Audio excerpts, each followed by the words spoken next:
Assalamualaikum warahmatullahi wabarakatuh. Alhamdulillahi rabbil alamin, wassalatu wassalamu ala asyrafil anbiya wal mursalin wa ala alihi wa sahbihi ajma'in. Rabbi shrah li sadri wa yassir li amri wa hlul 'uqdatam min lisani yafqahu qawli. Allahumma 'allimna mimma jahilna wa dhakkirna mimma nasina. Allahumma faqihna fid din wa qur rabbi zidni 'ilma. Allahumma salli ala sayyidina Muhammadin wa ala alihi wa sahbihi ajma'in. Amma ba'. Alhamdulillah summa alhamdulillah. Tuan-tuan yang dimuliakan oleh Allah Subhanahu wa taala, syukur kita kehadrat Allah Subhanahu wa taala kerana dengan limpah taufik hidayah inayah daripada Allah, pada malam ni dapat sama-sama kita hadir ke rumah Allah, dapat sama-sama kita laksanakan salat fardu maghrib secara berjemaah. Kemudian dapat sama-sama kita berada dalam majlis ilmu pada malam ini. Mudah-mudahan Allah Ta'ala kekalkan hidayah dalam diri kita hinggalah ke akhir hayat kita, insya-Allah.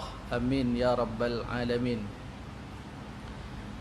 Pada malam ni kita menyambung kuliah bulanan kita.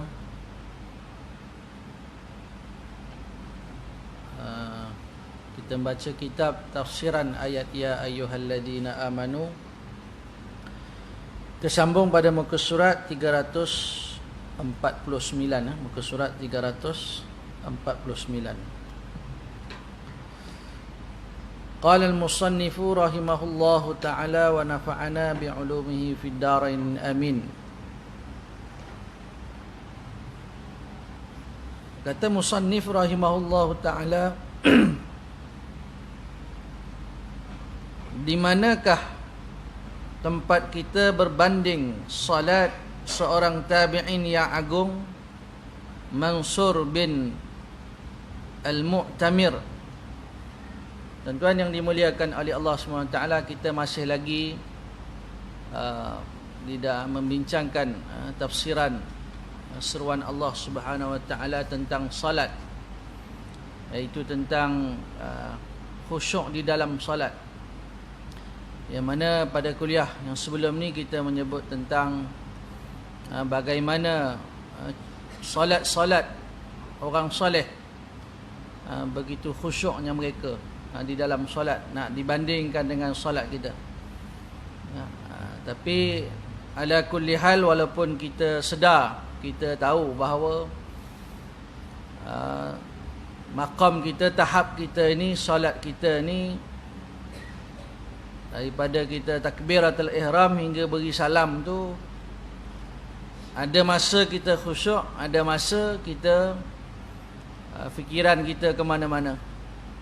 Mungkin rakaat pertama tu khusyuk, kedua, ketiga. Contohnya solat zuhur asar, kita kepenatan. Zuhur mungkin kita mengantuk. Kadang kita pun tak ingat berapa rakaat. Kalau imam tu 3 pun 3 lah. Jadi tuan-tuan yang dimuliakan oleh Allah Subhanahu Wa Taala, jadi solat kita ni tuan-tuan, kita berusaha, kita berdoa kepada Allah agar Allah beri kekuatan kepada kita, berikan taufik hidayah agar kita dapat solat dengan khusyuk, insya-Allah. Baik. Kata pengarang, solat kita ni jika nak dibandingkan dengan seorang tabi'in, seorang tabi'in yang bernama Mansur bin Al-Mu'tamir, yang mana tabi'in ini yang bernama Mansur ni radhiyallahu anhu, dia menunaikan salat di bumbung rumah dia. Orang dulu-dulu tuan-tuan, dia salat rumah orang Arab ni, dia tak ada bumbung tu, dia simen tu. Kalau di Arab kita malam naik atas tu tidur je. Orang panggil apa? Atas Kalau bangunan-bangunan mungkin dia tak ada bangunan tinggi, 4 tingkat, berapa tingkat, dia tak ada bumbung. Jadi solat di atas tu je. Jadi tengok orang dulu ni dia solat di atas bumbung rumah dia. Setelah dia meninggal dunia, seorang anak kecil, anak jirannya bertanya kepada ibunya, "Wahai ibuku, di manakah patung yang berada di bumbung rumah keluarga fulan?" Jadi tuan-tuan, Mansur radhiyallahu anhu ni, seorang tabi'in ni, dia solat atas bumbung dia. Jadi ketika mana dia solat itu, biasa dilihat oleh seorang kanak-kanak jiran dia. Yang mana kanak-kanak ni dia tengok Mansur ni solat radhiyallahu anhu, solat dia yang lama. Contohnya dia qiyam tu lama. Selepas baca Fatihah, dia baca surah mungkin berapa lai, berapa juzuk, lama. Jadi anak budak ni ingat patung. Budak ni ingat patung. Jadi dia tanya mak dia, "Ke mana pergi patung tu?" Sebab dia dah meninggal dunia, dia tak nampak dah lah. Jadi budak-budak ni, kanak-kanak ni ingat yang berdiri terpacak tu ingatkan patung, rupanya orang. Lama tak lama tuan-tuan, dia solat, berdiri solat, qiyam. Saya tidak pernah melihatnya. Jadi kata budak tu, "Saya dah tak nampak dah patung tu gimana?" Lalu ibunya menjawab, "Wahai anakku, itu bukan patung, sebaliknya Mansur bin Al-Mu'tamir radhiyallahu anhu, dia telah meninggal dunia." Jadi masya-Allah tabarakallah tuan-tuan, solatnya begitu lama. Jadi budak-budak ingat itu patung. Rupanya tuan-tuan, seorang tabi'in yang bernama Mansur radhiyallahu anhu. Baik. Kata pengarang lagi, di manakah tempat kita berbanding salat Muhammad bin Ismail Al-Bukhari? Ini cerita pula tentang Muhammad bin Ismail Al-Bukhari radhiyallahu anhu. Teman-teman mengajaknya ke kebun, ke sebuah kebun. Setelah waktu zuhur, orang-orang menunaikan salat wajib disusuli salat sunat. Al-Bukhari melengahkan salatnya. Setelah selesai, hujung ketayapnya terangkat. Terbukti lebah telah menggigitnya sebanyak 16 kali sehingga tubuhnya membengkak. Jadi tuan-tuan, seorang lagi, orang soleh bernama Muhammad bin Ismail. Dia pergi ke kebun dengan kawan dia. Kemudian solat zuhur, lepas solat zuhur, solat sunat. Jadi ketika mana solat sunat ini, Muhammad bin Ismail Al-Bukhari ni, dia punya kopiah dia ni macam terbuka sikit, terangkat sikit. Rupa-rupanya dia dah digigit, kesan gigitan ini, lebah dah gigit ni, kesan gigit itu 16 kali. 16 kali sehingga bengkak. Kesan gigitan itu sangat jelas di badannya. Sesetengah orang berkata kepadanya, "Kenapa engkau tidak mempercepatkan salatmu ketika kali pertama lebah menyengatmu?" Jadi orang kata kat dia, "Kenapa kamu ni dah kena sengat, patutnya cepat-cepatlah, laju lah. Ataupun maknanya ringkaskan, bagi salam lah. Takkan sama. Kenapa dibiarkan sampai berbelah kali digigit, kamu tetap lagi dengan solat kamu?" Maka dia menjawab, "Saya berada di pertengahan surah dan saya ingin menghabiskannya." Dia jawab, dia sedang baca surah itu dah pertengahan dah. Jadi dia kata dia nak habiskan surah itu.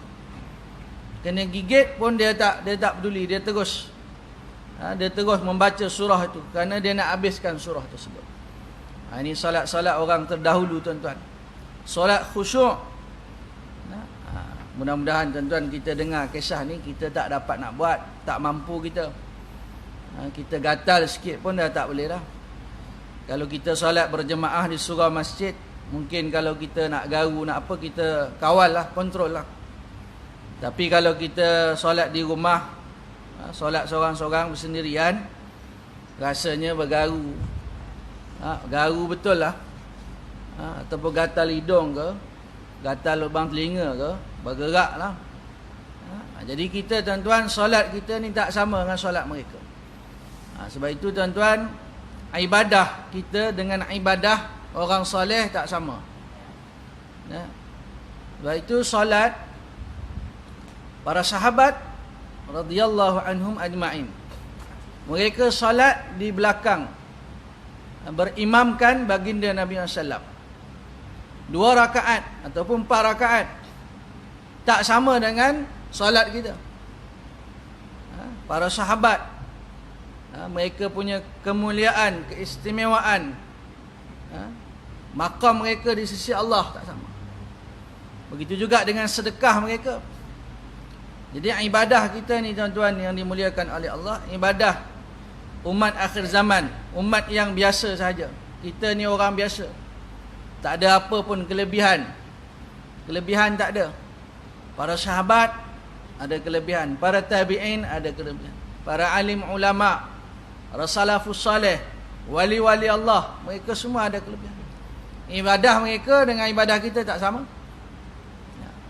Maka sebab itu tuan-tuan, hebatnya solat mereka ni, bila mana disengat, digigit lebah tu, tak ada apa, dia biar je.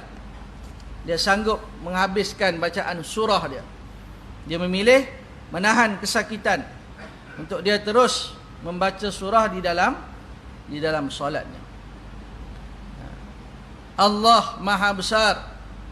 Apakah mereka manusia? Ni pengarang bertanya. Dia orang ni manusia ke?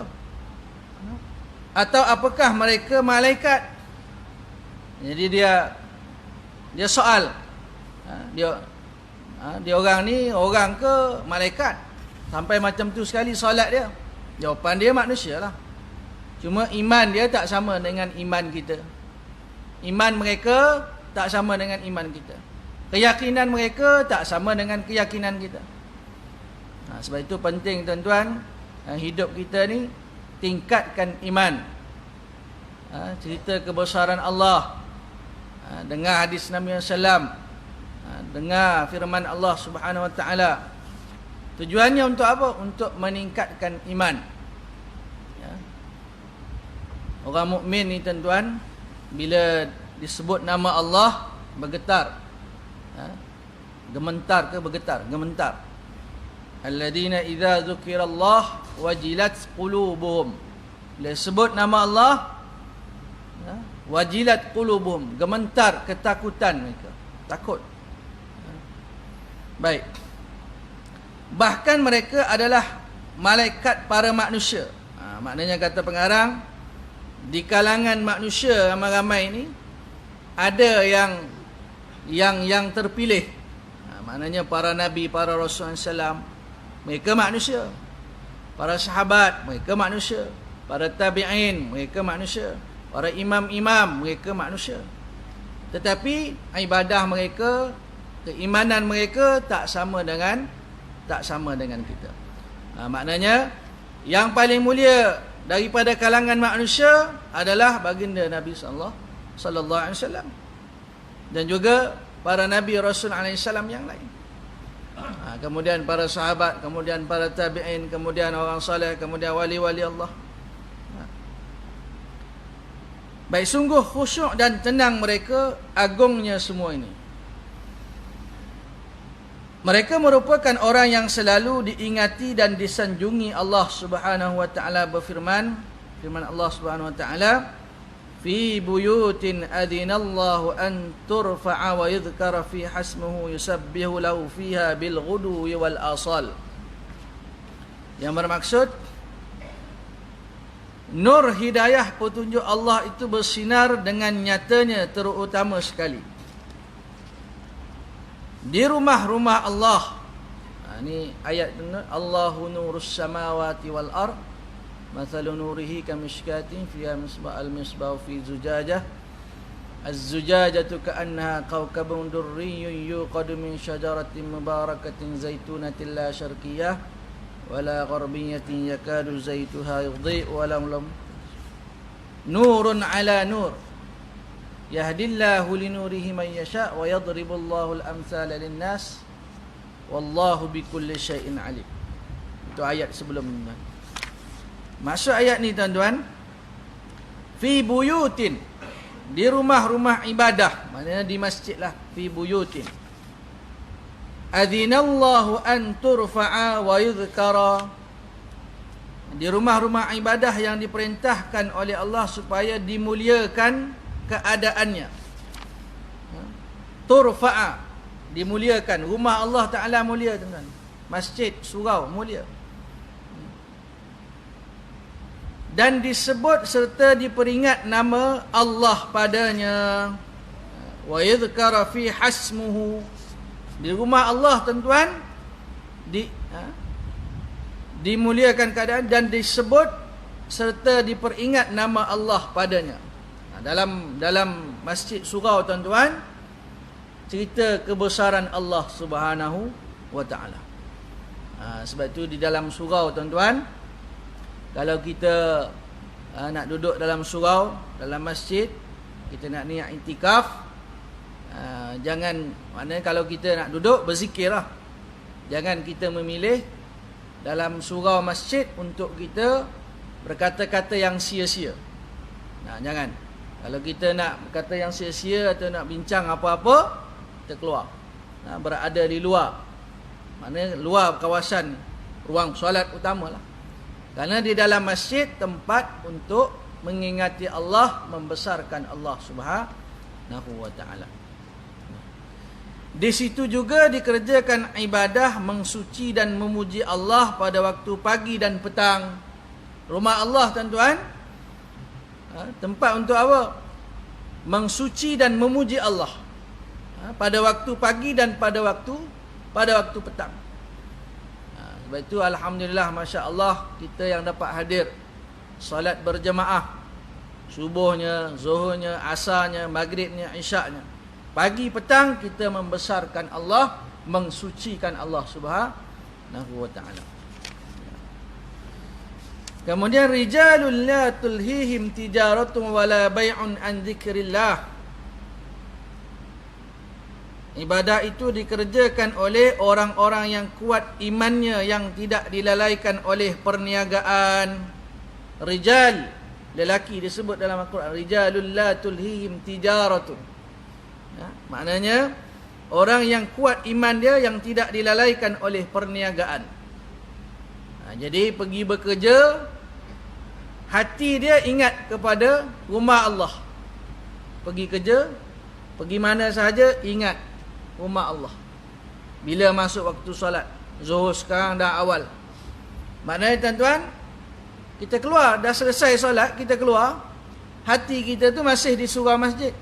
Kerana kita masih ingat lagi, nanti ada waktu solat akan masuk. Selepas solat maghrib, solat isyak. Selepas isyak, esok pula solat subuh pula. Jadi tuan-tuan yang dimuliakan oleh Allah, maknanya tidak dilalaikan oleh perniagaan, ataupun wala bai'un, atau berjual beli.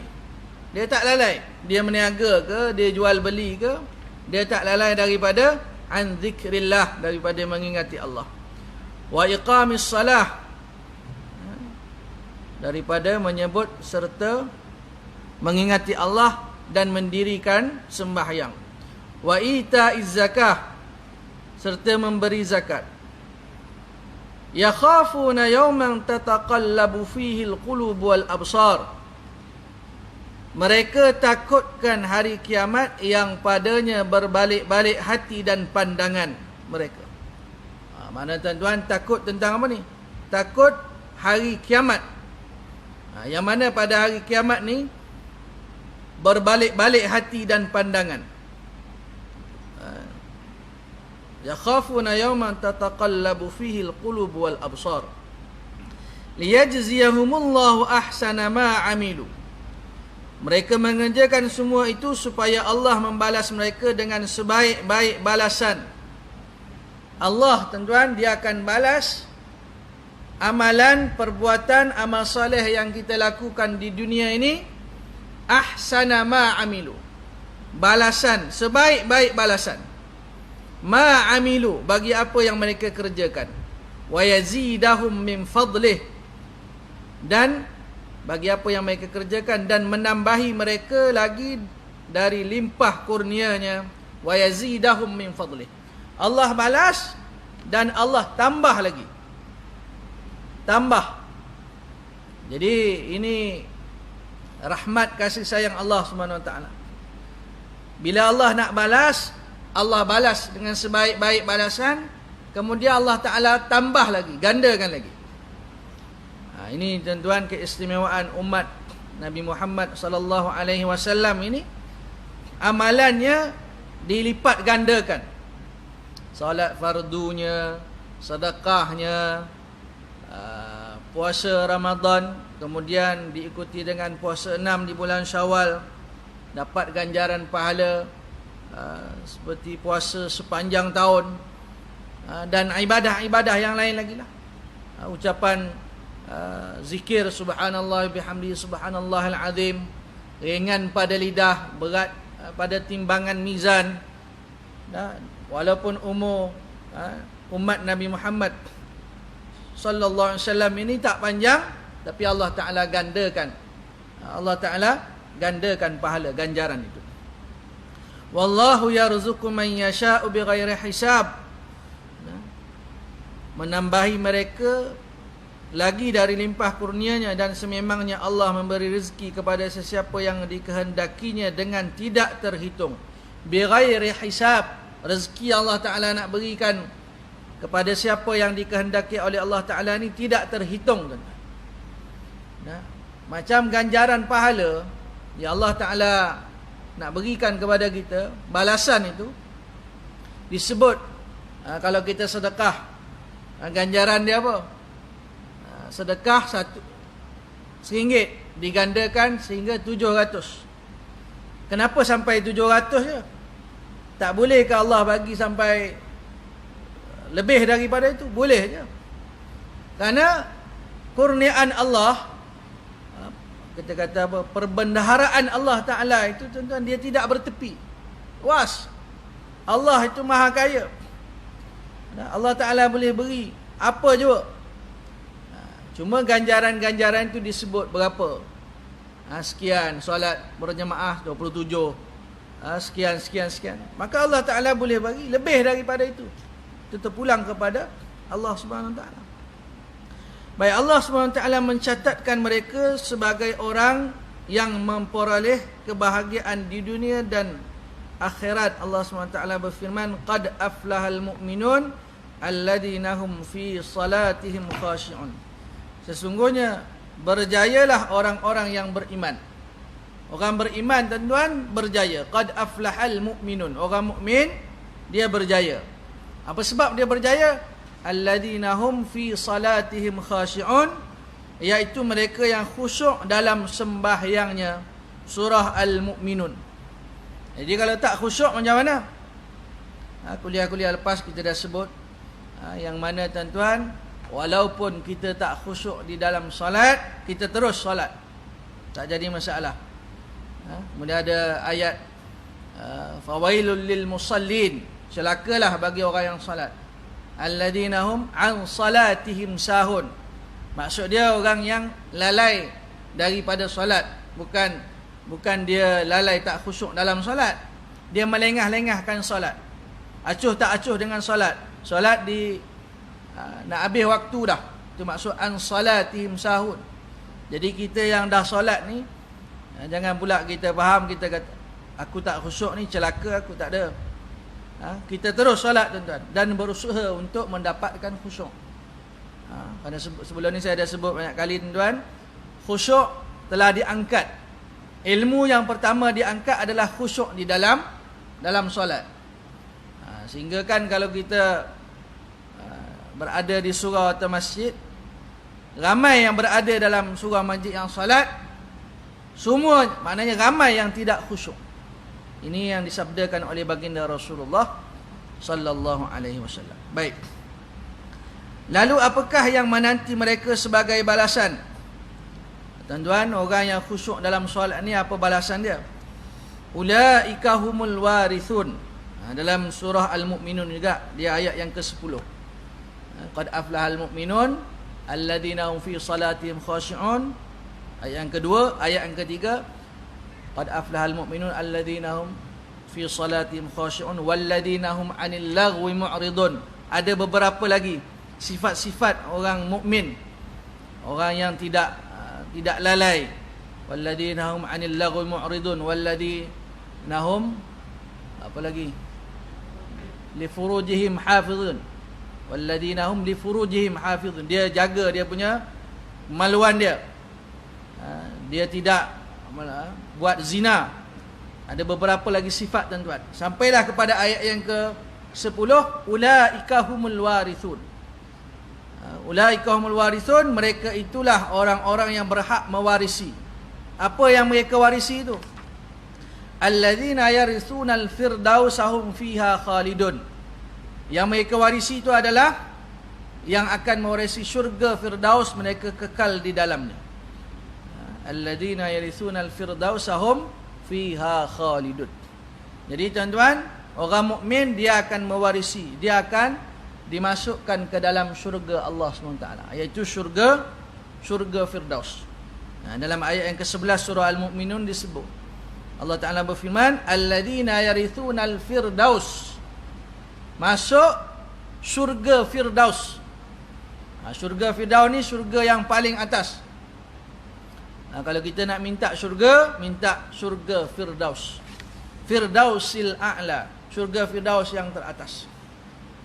Walaupun ibadah kita tak banyak, solat tahajud kadang bangun kadang tidak, solat witir, solat duha, solat isra, banyaklah ibadah-ibadah yang kita buat sikit je, tapi tak apa, minta syurga Firdaus.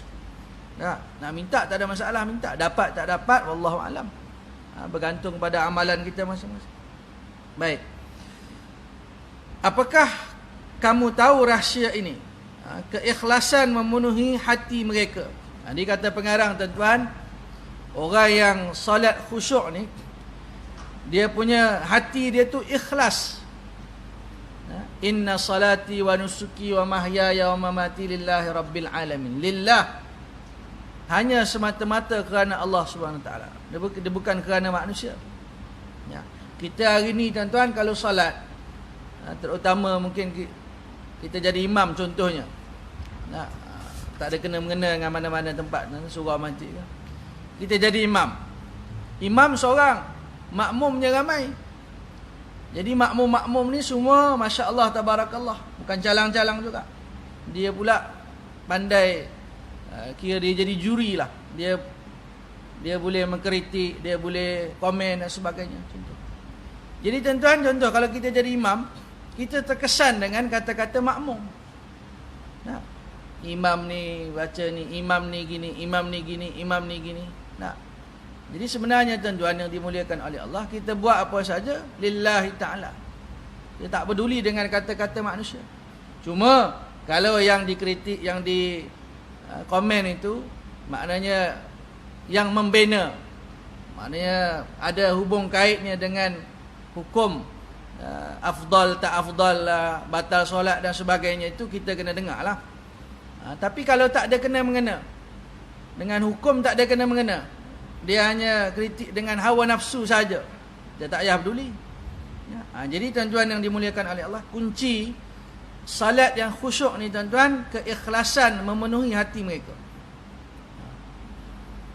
Hati merupakan perkara utama pokok. Jika seseorang itu berhati buruk, maka buruklah seluruh anggota badannya. Jadi tuan-tuan, sebelum ni saya dah sebut, salat ini tuan-tuan, kunci dia khusyuk ni di hati. Hati itu diam. Hati itu dia, hati ni maknanya fikiran lah. Hati dan fikiran. Al-fuad, hati. Jadi kalau hati dan fikiran kita, tuan-tuan, tak memikirkan selain daripada kita tadabbur ayat-ayat Quran, ataupun kita menghayati bacaan-bacaan kita, insya-Allah kita dapat khusyuk. Tapi bila hati kita bermasalah, hati kita tuan-tuan berbolak-balik memikirkan macam-macam perkara tuan-tuan, yang menyebabkan kita tak dapat khusyuk dalam solat. Dan kata pengarang juga, hati ni kalau hati tu buruk, maka buruklah seluruh anggota badannya. Jika seorang itu berhati baik, maka baiklah seluruh anggota badannya. Ini juga disebut dalam hadis Nabi SAW. Ala inna fil jasadi mudghah, idza salahat salahal jasadu kulluh, wa idza fasadat fasadal jasadu kulluh, ala wahyal qalbu. Baik, ia diibaratkan pohon. Manakala anggota badan dianggap sebagai dahan, akar akan menyerap air untuk tumbesaran, makna membesar, yang baik atau buruk. Hati bagaikan raja, anggota badan hanyalah pengikut. Jika seorang raja itu baik, maka baiklah rakyat jelata. Ini juga tuan-tuan disebut oleh Imam Ghazali rahimahullah ta'ala tentang hati. Hati ni tuan-tuan, dia ibarat raja. Baik raja tu tuan, baiklah rakyat dia. Jika raja itu buruk, maka buruklah rakyat jelata. Oleh itu mata, lidah, perut dan anggota badan yang lain menunjukkan kebaikan dan kemakmuran hati. Orang yang baik tuan-tuan, dia punca dia daripada hati. Orang yang hasad dengki, orang yang benci pada orang yang dendam ni, hati dia kotor, hati dia hitam, hati keras. Tapi kalau hati itu bersih, suci hati dia, tak ada apa yang dia simpan dalam hati. Dendam tak ada, benci tak ada, semua tak ada. Dipenuhi dengan kasih sayang dalam hati dia tu, disebarkan kasih sayang. Kebencian datang pada dia tuan-tuan, tak menjadikan dia seorang yang pendendam. Sebab itu tuan-tuan penting hati ni, bersihkan hati kita, terutama daripada sifat-sifat yang dikeji oleh Allah Subhanahu Wa Taala. Baik, mereka merupakan orang yang hatinya bersifat takut kepada Allah. Kemudian juga dapatkan khusyuk ni tuan-tuan, takut pada Allah Subhanahu Wa Taala. Bermula daripada dengar azan itu dah ketakutan dah kita. Ada orang dengar azan tak ada apa, sembang lagi lah. Contohlah tuan-tuan, contoh. Dengar azan tu sepatutnya tuan-tuan, maknanya dengar azan tu Allah Maha Besar, stop dah.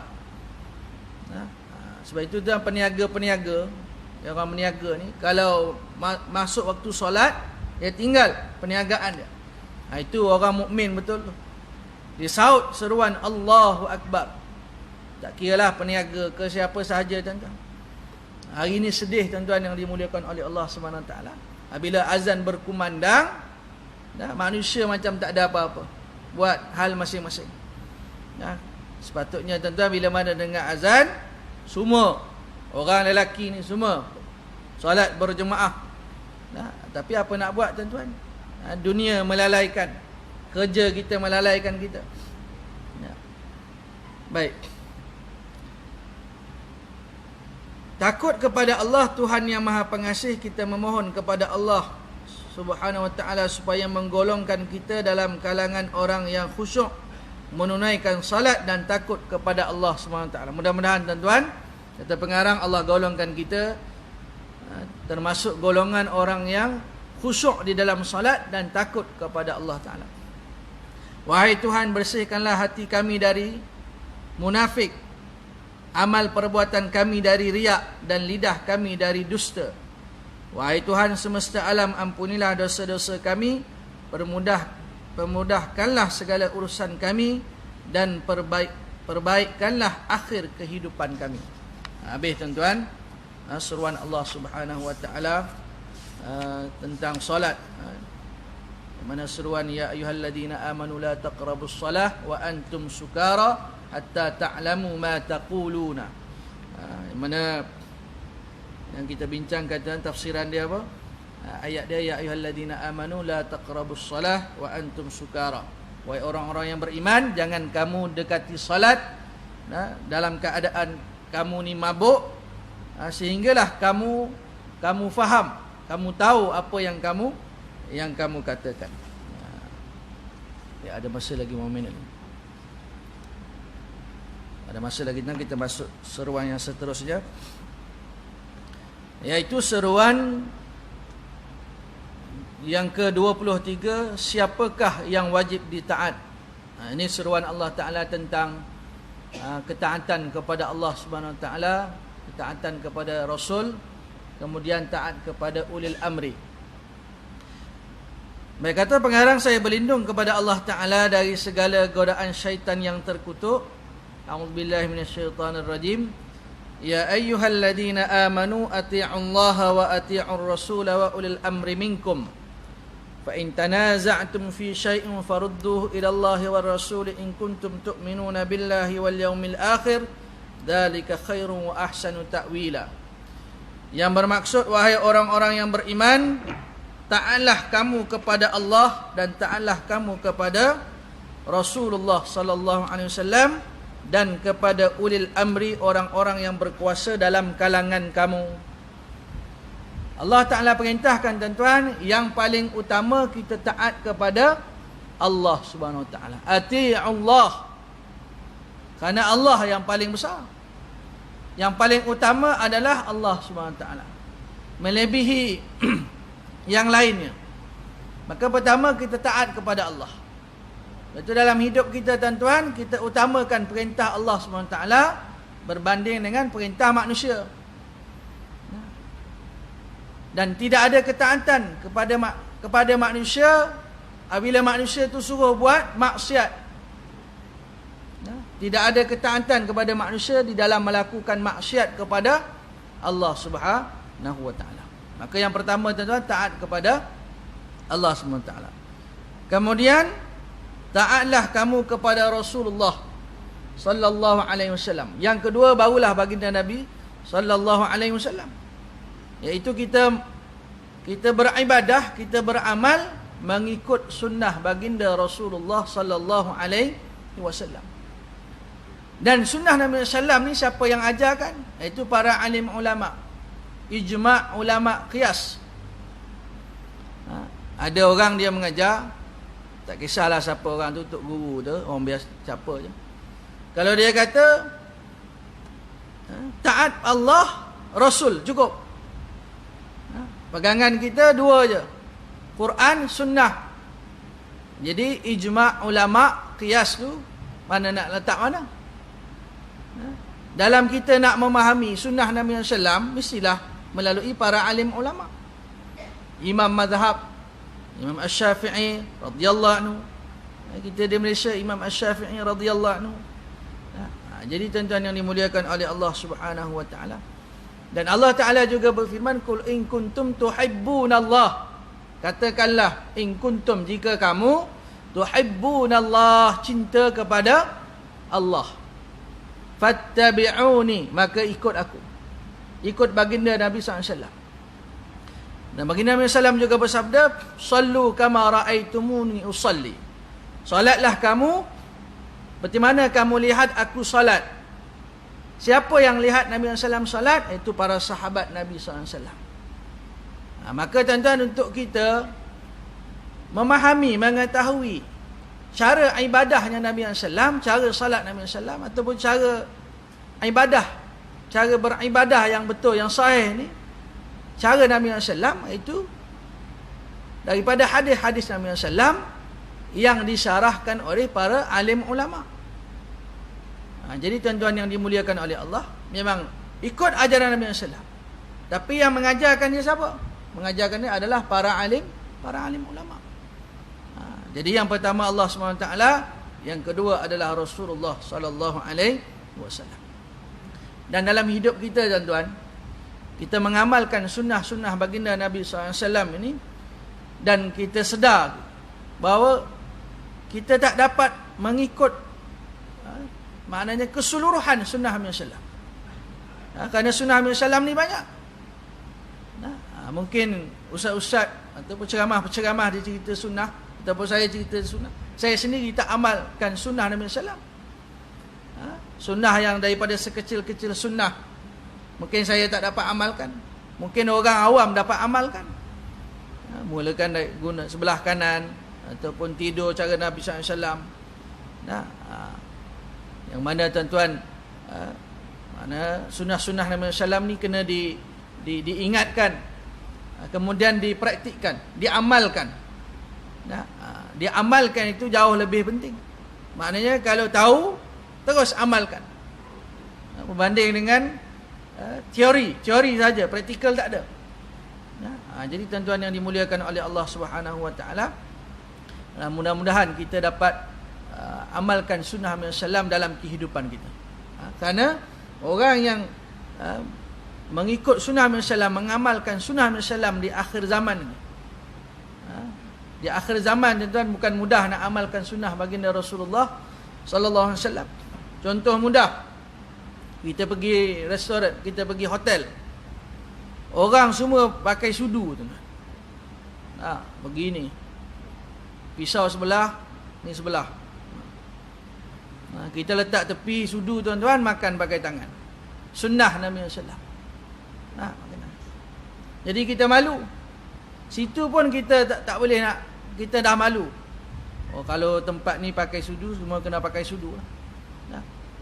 Jadi tuan-tuan yang dimuliakan oleh Allah Subhanahu Wa Taala, perintah yang kedua adalah taat kepada baginda Rasulullah sallallahu alaihi wasallam. Kita ni tuan-tuan mengharapkan syafaat pertolongan baginda Rasulullah sallallahu alaihi wasallam. Kalau kita tak dapat tuan-tuan nak amalkan, nak ikut keseluruhan sunnah Nabi SAW, paling kurang pun tuan-tuan, kita buat ikut kemampuan kita, dan kita sentiasa tangisi rasa sedih banyaknya sunnah baginda Nabi SAW kita tak dapat amalkan dalam kehidupan kita. Kita mohon keampunan kepada Allah Subhanahu Wa Taala. Sebenarnya ini. Dan yang ketiga barulah wa ulil amri minkum. Ulil amri ini adalah orang-orang yang berkuasa dalam kalangan kamu. Dalam Islam ni tuan-tuan, apabila ada 2 orang, 3 orang, dia mesti ada ketua, dia mesti ada amir. Ada. Kalau kita nak bermusafir, Nabi SAW ajar musafir 2 orang, 3 orang, mesti lantik seorang ketua. Jadi yang ketua itulah yang akan memimpin. Masuk waktu ni kita solat, kita nak solat kat mana, sebagainya. Baik, kita beri laluan pada azan, kemudian kita kesimpulan insya-Allah.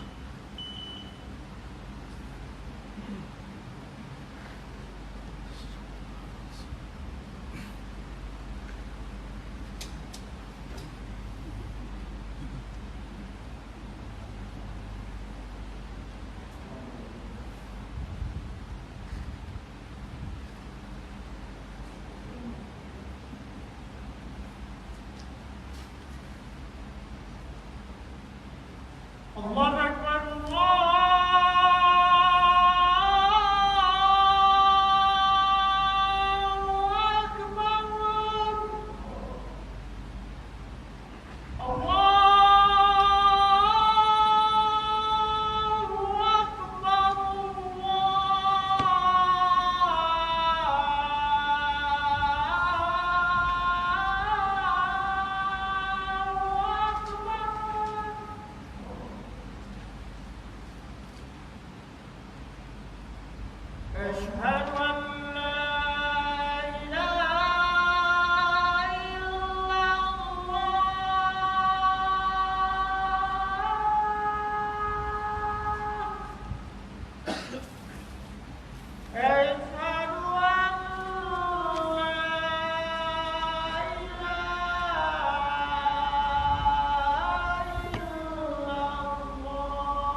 Bismillahirrahmanirrahim. Allahumma salli ala sayyidina Muhammad wa ala ali sayyidina Muhammad. Baik, alhamdulillah, dengan kesimpulannya apa yang dapat kita bincangkan pada malam ni tuan-tuan, iaitu tentang salat yang khusyuk. Mudah-mudahan Allah Subhanahu Wa Taala menerima ibadah salat kita selama ni, dan kita berusaha untuk memperbaiki, tahsin ibadah. Kena tahsin kan maknanya memperelokkan ibadah kita. Sama ada kita hadir majlis-majlis ilmu, ada ustaz-ustaz yang mengajar kitabus salah, ataupun kita membaca, ataupun kita bermuzakarah, kita berusaha belajar, murajaah kembali tuan-tuan, walau kita dah solat dah lama dah.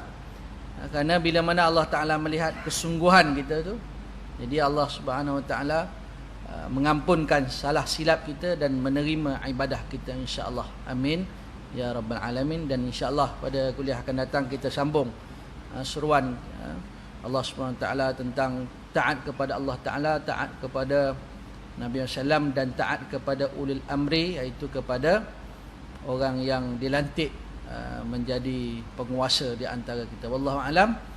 Yang baik daripada Allah Subhanahu Wa Taala, salah silap daripada kekurangan kejahilan diri saya minta ampun kepada Allah Subhanahu Wa Taala, minta maaf dengan tuan-tuan semua yang hadir pada malam ni. Wallahu alam. Aqulu qauli hadza wa astaghfirullahal azim wa li wa lakum. Wassalamu alaikum warahmatullahi taala wabarakatuh.